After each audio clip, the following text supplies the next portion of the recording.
sloths can live for 20 years. This one won't.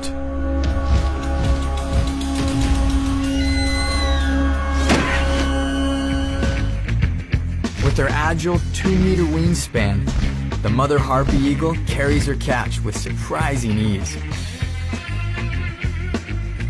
If 4 kilos of sloth doesn't satisfy her demanding daughter, nothing will.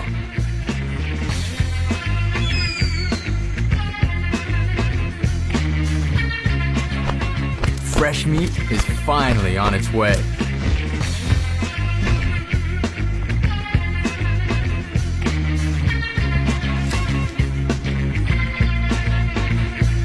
It's about time.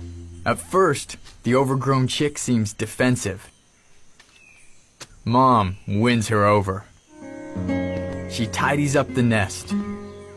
Then she dismembers the carcass and feeds it to her giant daughter as if she were a newborn. Harpy eagles raise only 1 chick every 2 or 3 years. This is a rarely seen, intimate moment between 2 of the world's most aggressive winged predators.